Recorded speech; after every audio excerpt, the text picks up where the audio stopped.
Всем привет, меня зовут Никита. Всем привет, меня зовут Ваня. Привет, меня зовут Savannah. Я наполовину из Кении и наполовину из России. Я наполовину из России, наполовину из Кении. Я наполовину из России и наполовину из Кении. Hi guys, my name is Appolonia and I'm from Kenya. And at the moment I live here in Moscow with my family. My kids are half Russian and half Kenyan.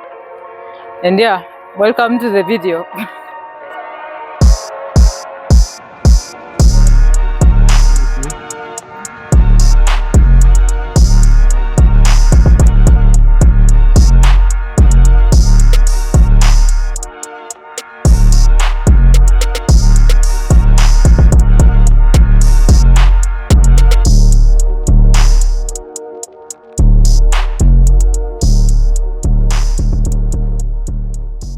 Наверное, что я могу жить и в Кении, и в России. Еще прикольно, потому что два родителя, один из Кении, другой из России.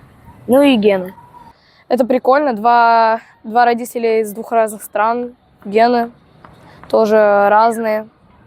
Еще, наверное, прикольно, что у тебя два дома. Можешь приезжать в Кению, там жить, приезжать обратно в Россию, тоже жить там. Вообще, потому что у меня красивые кудрявые волосы и кожа. И то, что два дома есть, туда-сюда можно ехать. So what do your Russian friends find weird about Kenyan culture? Ну, наверное, традиции и еду. Там вот странная еда есть. Еду, наверное, традиции также. Еду, наверное, ну, допустим, та же самая угали, что еще? Гидери, да. И они же про это не знают. Они меня не спрашивали про это. Потому что они удивляются, то, что у меня кудрявые волосы, и кто мне делает косички. So if you could take anything from Kenya to Russia, what would it be? Погоду такую же всегда. Из еды я бы взял омена называется. Это рыба такая сушеная, очень вкусная. А я фрукты, там манго и так далее. Can you tell me, what are your hobbies? My hobby is football, Yep. volleyball, and tennis. Nice. Who's your favorite football player? Messi or Ronaldo? Ronaldo. Ronaldo, oh man, okay. Always Ronaldo. Okay. What about you, Savannah? По-русски можно же? Мое хобби это волейбол, ну, теннис тоже и бадминтон. И все. My hobby is football, basketball, volleyball. So, do you guys ever feel different in school? How does it feel being half Russian, half African? Ну, не знаю, к нам относятся все хорошо. Мы хорошо разговариваем с ребятами, у нас хорошее общение, хорошая дружба. Со всеми дружно, абсолютно со всеми. Вот так. Ну, дальше тогда ясно. Ну, в школе я себя каким-нибудь там чувствую нормально. Никто не придирается, все уважают. Хорошее общение. Ну, все. Ну, а ко мне тоже все нормально, меня никто не задирает, там все нормально, ко мне подходят там дружить все. So, do your kids feel more Russian or African? How do you manage both cultures? I think since they were born here and they've spent most of the time here since birth, I think they kind of identify as Russian. They know more of Russian culture than Kenyan. But I'm looking forward to introduce them to Kenyan culture soon, maybe. We get a lot of love, which is very surprising. Actually, because most people outside there think like this is like the worst place to raise a family, especially as an African mom. But I'm telling you, I've never felt ease and loved. And, I appreciate Moscow, to be honest. So, what's a Kenyan tradition that your kids are fond of? The hair. Okay, my kids are lucky to have, semi curly hair, like not as curly as mine. And I think they love their hair, and sometimes they have hate-love relationship with their hair. but they like the styles, you know. They like me making some Kenyan style, like braids. Like Nikita was asking for dreadlocks, you know. And I was like, I don't think it's appropriate for school. We'll see. You know, Savannah loves our braids, you know. So they appreciate that side of hair. They can play with your hair, with their hair. So if your kids told you today that they want to move to Kenya, what would you say?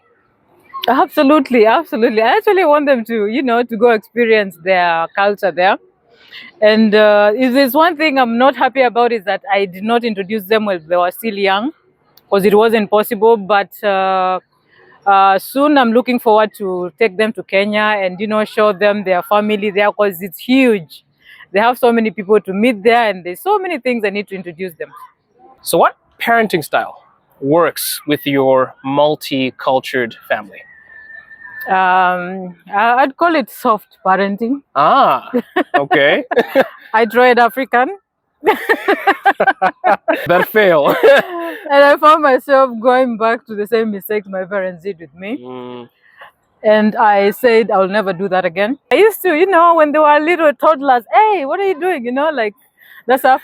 And then one time, you know, I was just picking something from there. And then my kid went like they thought I'm gonna, you know, tap him. That was the last straw. I was like, I will never put a hand on my kid. And I choose the soft way and talking, and also showing example. Like if you want your kid to be, you know, to not do something, don't do it, you know, something like that. So I think I choose the soft part. You know, our African parents, Of course. How we were raised, yeah, with sticks and beating and, you know, and belts or something. I still duck when people raise their arm. Yes, yes. So I think it works for us. It works for us better. I also appreciate my partner Eugene because he has taught something that I could not talk. I could not teach them, which is hugging. Like, you know, I think touching your children is very important, and this does not happen. It didn't happen to my childhood. I wanted to hug my father. I wanted to be, you know, close to my father, cuddle with your father, you know, your mom, you know, be close. So you know, I'm doing that to show to make my kids not fear me. Because how I was you know, I was raised, it's fear dad. Like my dad will be coming from there and you're looking for routes. Where can you diverge the meeting? And you know, there's one thing I love so much, like especially when we're in the house, just, you know, doing our own thing, you know, somebody's coming from the kitchen, the other one from bedroom, and when you meet someone, you just hug for nothing. I think that's very, very nice, and I give that credit to Eugene because, you know, that it's more of his culture where, you know, hugging is normal, and it's good for your kids. So how do you describe Kenya to your kids? How do you explain the country of Kenya to your kids? So since they haven't been there before, I use my parents to send photos. Myself personally, I grew up in upcountry with fruits, with animals and stuff. And, you know, once in a while, we exchange photos with my dad, and he sends us, you know, while he's in the garden, you know, doing something. And they look so fascinated. They can't wait to go to Kenya.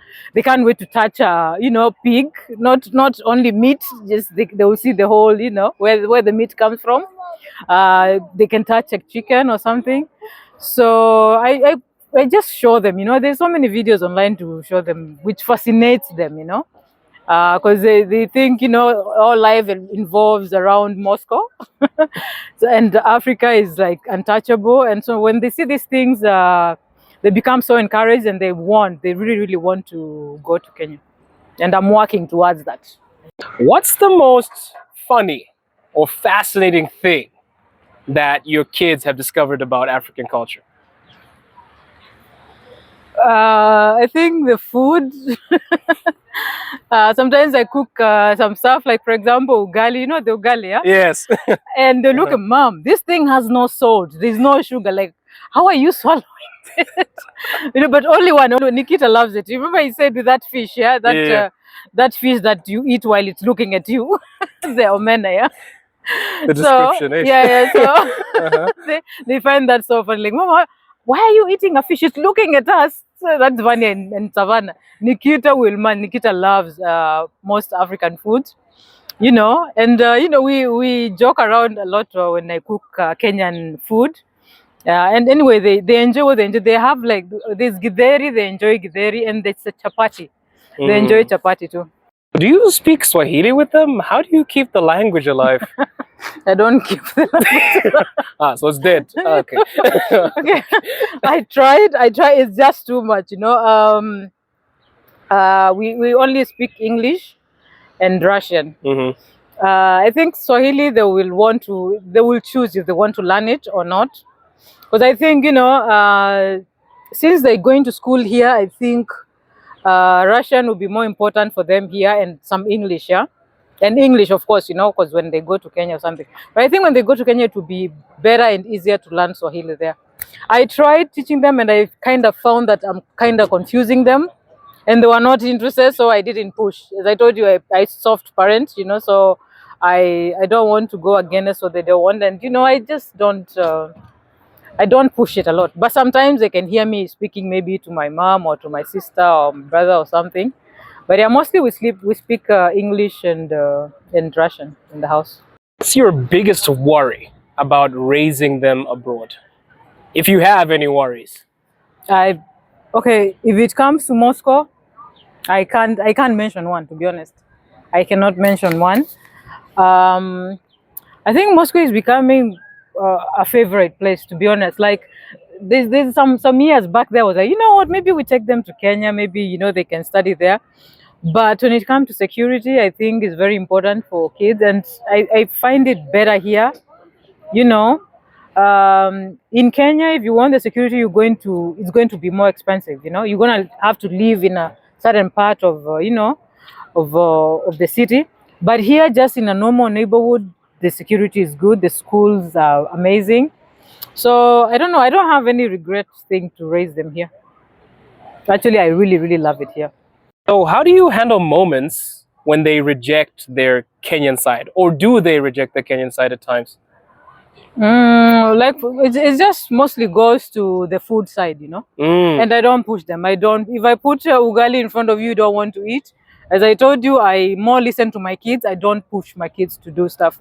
You know, I'll give you an example like how we used to eat in Africa, yeah? That's why I don't do that here. I don't do it to my kids. Like, you will be served whatever mom cooked, yeah? And you'll be like, Mom, I don't want this. You will be left without eating, or you'll be actually even beaten to eat it, or even by force. Truly. You know, forced Yes, to eat as it. an African, I can agree. Yes. So for me, if they don't like something, if they're not interested, I will not push. But, you know, I will eat in front of them so that they see, you know, they watch, you know, as I want to show them, not to push them or tell them to do that, you know. If I eat, I don't want to force anybody to eat what I eat. That's, you know, that's the thing. What do you hope for them to adopt from their Kenyan heritage? Actually, I don't hope. They have already adopted, and it's the friendliness. Easy to talk to. You know, like Kenyan people are very easy to talk to. As you know, as we were discussing before, you know, everybody will call you a brother, you know, even if you're not basically brothers, whatever, is like, bro, you know. Like, Yes. So they already have that, I think. Has raising mixed kids changed how you see your own culture? Yeah, it has changed my parenting style. As you mentioned before, yes. Yeah. I despise parents, you know, beating their children. I don't support that, and I've learned that by my own mistakes, you know. And even like, let's say for example, myself that went through the beating, I swear to you, it did not improve, and actually I was worse.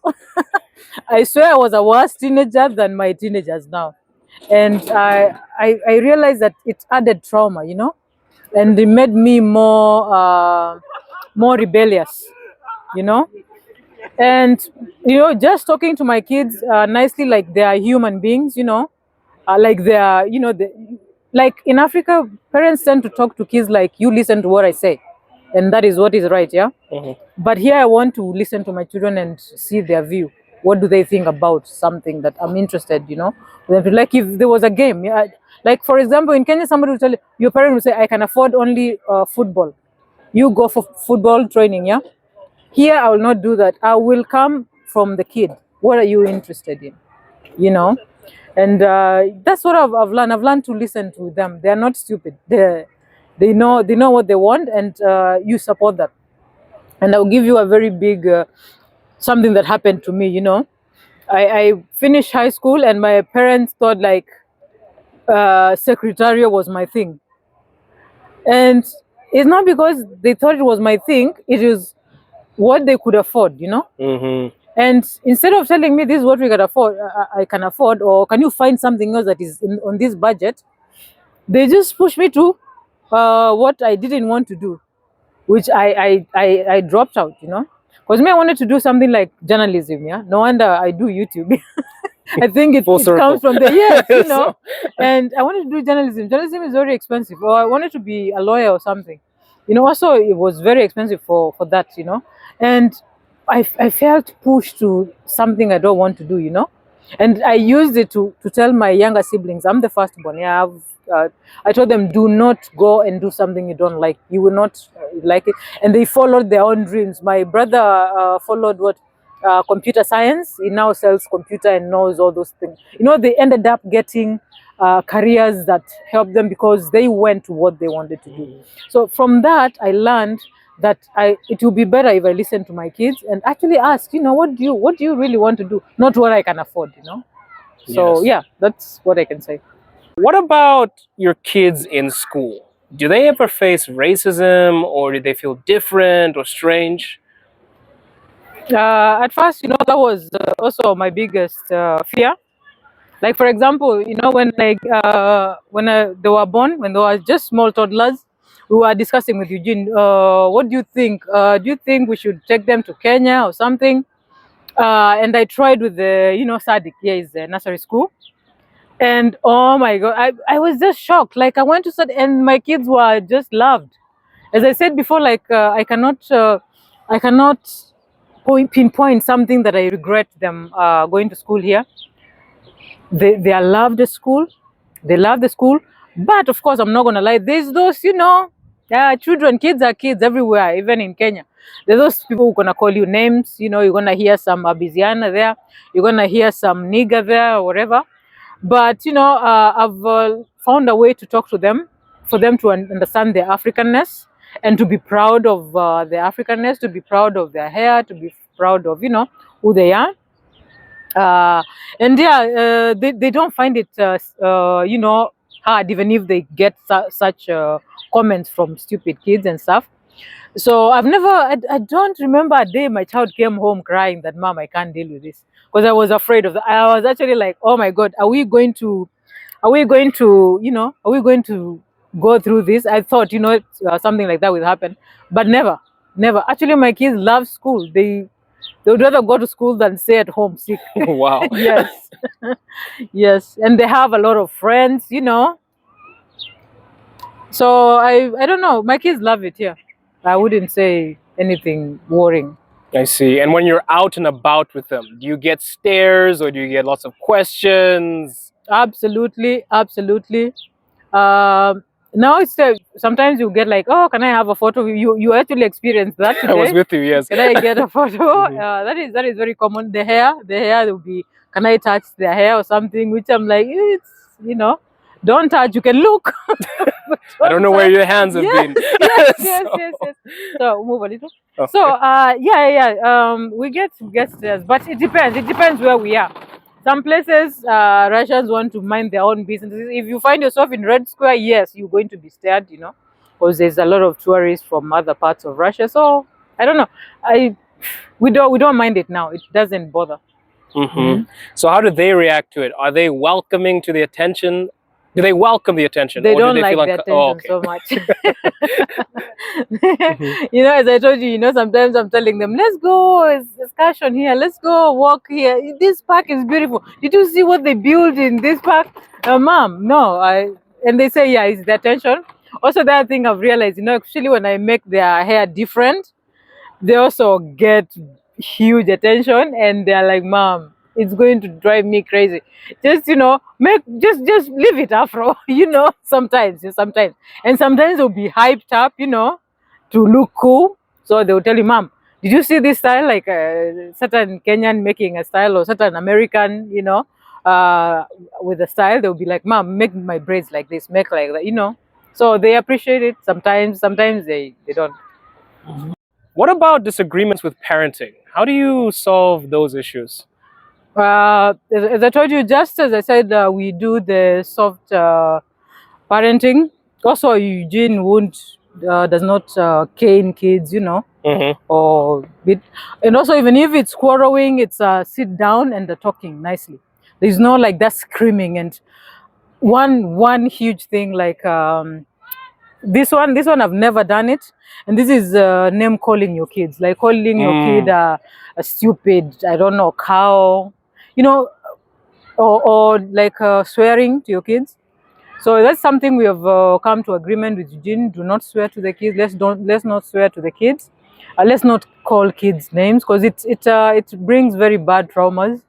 Usually in Africa, parents call their kids, and some parents in Africa can call you names that you wouldn't believe your mom called you that, or your dad. So actually, myself, I've never called my child any, So we try to sit down and discuss these things. Of course, they come up stuff like, for example, what to feed them. What is healthy for them, what is not. For example, like not long ago, we stopped buying soft drink, these fuzzy drinks. And it was an agreement between us, let's not bring biscuits in the house. Let's not bring sugary stuff in the house. And if they want, we just give them maybe 100 here and there during the week. They can go buy for themselves. But let's not bring the sugar in the house.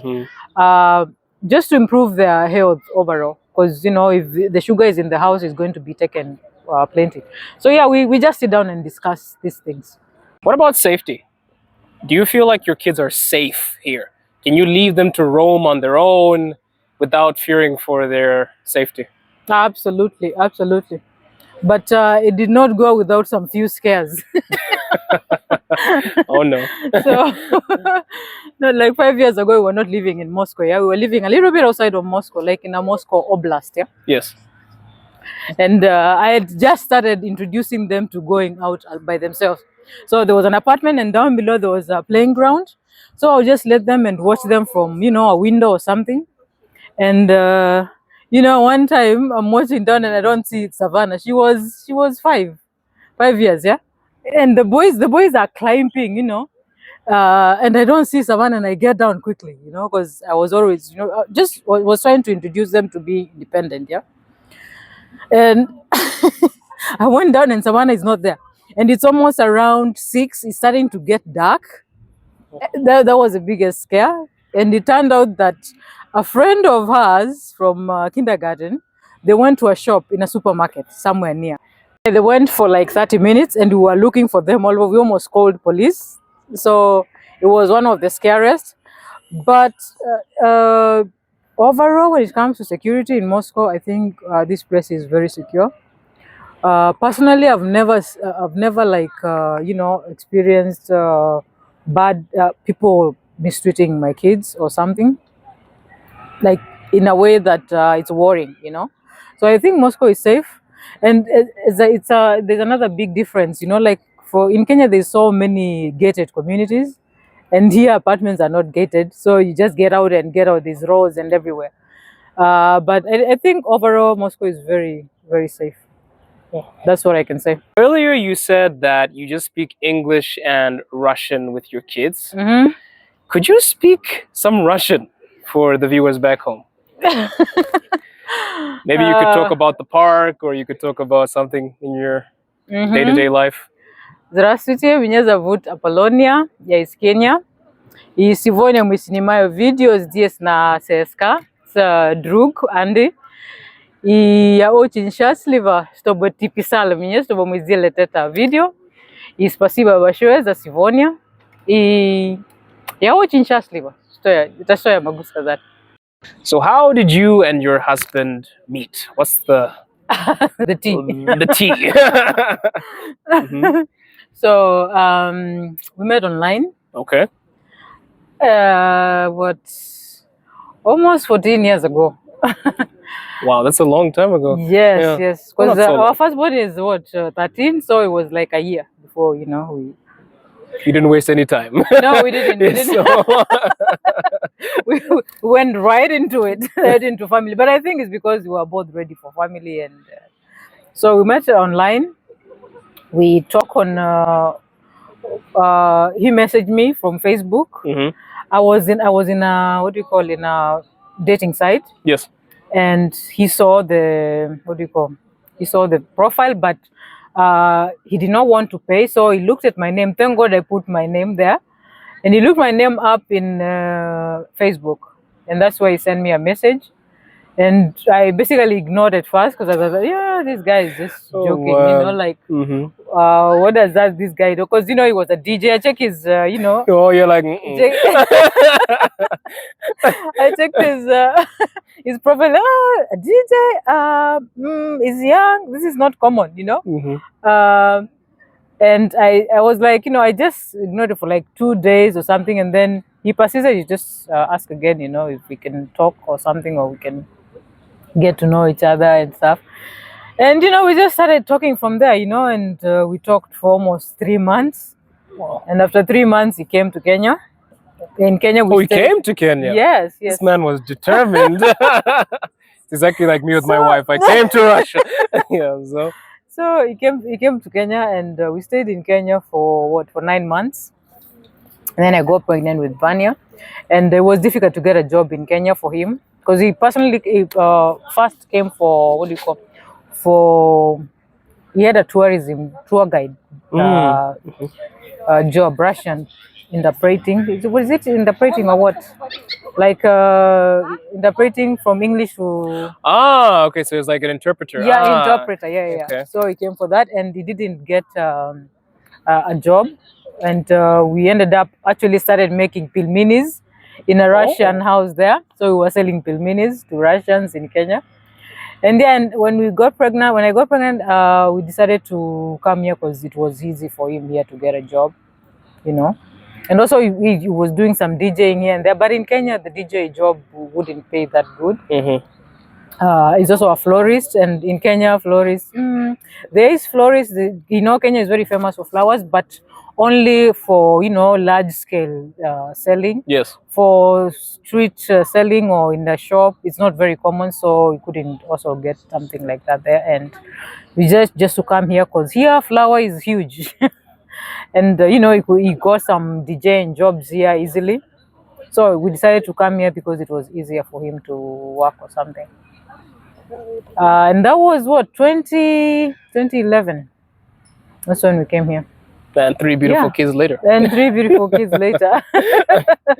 It's a success story. We came out like a rat, boom, boom, boom, and phew, I'm You done with just that. one time. Let's get it out of the way. Let's finish this. No, but the idea was we go back to Kenya, yeah. Ah, okay. And I was like, when I came here, because maternity, hospitals in Kenya, then they were really, really in bad situation. I was afraid. I was actually scared to enter in those hospitals because the stories I had from there. Mm-hmm. So when I came here and everything went smoothly, I really had, I had good experience here, giving birth and all stuff. Like, what, let's just give birth to, to the next year, and if it's going to be next one here. So it ended up being 3. I usually say, they're all mistake kids. They're all not planned. They just showed up. I'm here. So let's continue. Yeah, something like that. And here we are. Here we 3 are. kids later, and we are pushing in Moscow still. I see. Mm-hmm. And for people that are coming to Russia and maybe want to start a family, what's your advice for people that have a multicultural family or people that have just had children? Is there any advice you'd like to give people that are watching this video? Well, like that want to live in Moscow or something like that? They want to live in Russia with their mixed kids. Absolutely. To be honest, I have no bad stories. I also even have other friends with kids here that are mixed, and I've never had like, a horror. Like people would say, there's, bullying or whatever. I've not had such stories, and I think Moscow is really, really an amazing multicultural place whereby you can actually enjoy as a different person. Yes. So that's my experience is good here. That's what I can say. Okay. So yeah, last question and then we'll head out. Now, lighthearted question. What is your favorite Russian food? I would go with borscht. It's always borscht. I keep on telling people this. You have to try borscht. Borscht, yes. I think it's the safest dish to start with. Yeah. And it's healthy. It's healthy. Yes. Yeah. That's why I would beetroot soup. I mean, yeah. And it's tasty. So there's nothing wrong with borscht. I love it. Yeah. So it was a pleasure having you here. Sadly, their father couldn't make it today. He was busy. Maybe one day in the future, if you guys like the video, we will do it. You have to type in the comments that you want to see him in the video too, or else I'm not bringing him. It's up to you. But she's also a YouTuber, so we're going to put all of your links in the description. Anything you want people to follow or subscribe to, everything will be in the description. Okay. And thank you again for coming. And you're welcome. Do you have anything else you want to say to them? Guys, don't forget to follow this guy. He's doing a very good job. Thank you. I even forget to say that. He's doing a very good job to show you how actually it is here. And you guys, please stop listening to what media talks about Russia, especially now. I'm here. I've been living here for almost 13 years, and I would promise you, like, this place is amazing for family. I've never felt safe like this. Like, for example, now I've just put my kids to metro and they went home, and I'm secure, and I know that the kids going to be home safely. Something like so. It's a very safe place to raise kids. It's an amazing, clean city. I love it here. That's what I can say. Yeah, you heard it here first. And go follow me in my YouTube channel. You have to. I vlog about my life here, how I live here, where I live, and where I go. So that's what I pretty much do in my YouTube channel. Awesome. As always, guys, thank you for watching the video. Don't forget to subscribe. As you said, I never say this. And as always, we are roaring truths to preserve your pretty voice. Goodbye, guys. Paka paka. Paka.